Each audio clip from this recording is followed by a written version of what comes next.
This is Antec DF600 Flux, or the f-lux platform, developed by Antec to better cope with heat dissipation. 5 fans included with the case to maximize cooling capabilities and deal with demanding systems with large GPUs inside.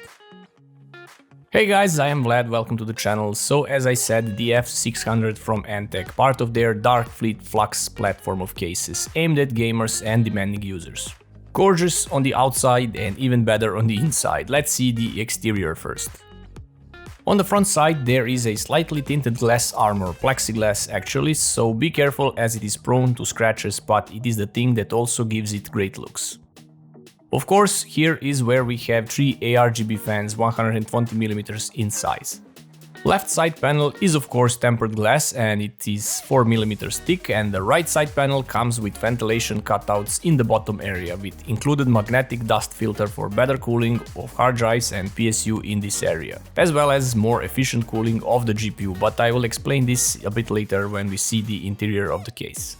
On the top, standard magnetic dust filter, 2 USB 3.0 ports, mic and headphone jacks, power button and LED button for controlling the lights.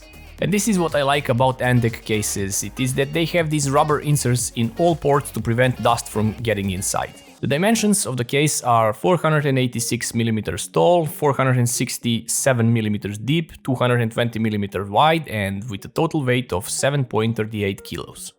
So moving to the interior, everything is in the right place and it was such a breeze to work in this case. And here is that thing I was telling you about, those cutouts on the right panel and better GPU cooling. It comes with this inverted airflow fan. Fan sits normally here, but it has reversed flow, pulling air from the bottom and pushing it directly to the GPU, hence giving it plenty of fresh air. This fan and the one on the back are not RGB, they are just simple grey color. Oh, and you can install 2 fans in this PSU shroud area. Motherboard standoffs come pre-installed, but center one is not pin type, so it doesn't hold the board in place while you screw all the other ones. So plain old style, hold the board and screw all the screws. Rubber grommets are positioned in all the right places and you can easily route all the cables. PSU shroud is perforated for that better cooling, and the front section is open a bit to accommodate 360 radiators and fans in the front, even in push-pull configuration.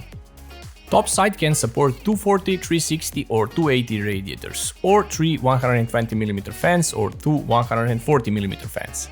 On the right side, behind the motherboard tray, we now have a fan controller, which I'm a big fan of. This is a fan plus ARGB controller for the lighting of the case. But I see one potential problem here. This is a 3-pin controller with no out cable for the fans to be controlled via the motherboard. And they are working at full speed all the time. Partially this is meant that way as this is an airflow case after all, but the noise generated that way is simply unbearable. So I got this fan connected directly to the board, but I left the ARGB side of things to this controller. You can see that the 4th pin is left out, so this board can support PWM fans, but I do not get the lack of cable that would go to the motherboard for controlling the speed. So Antec, please add this, make it PWM as well. Otherwise, great addition that we have the controller, and I think that every case should have one since we have so many fans installed now. Behind the tray we also have SSD caddies with rubber inserts and they are toolless. So installation is pretty easy, just put the SSD in the caddy and attach it. In the bottom of the PSU shroud area toward the front side, a standard 3.5-inch drive cage is present, which can be removed if you do not use it, so you can put more cables here from the PSU. The PSU area also has a dust cover on the bottom.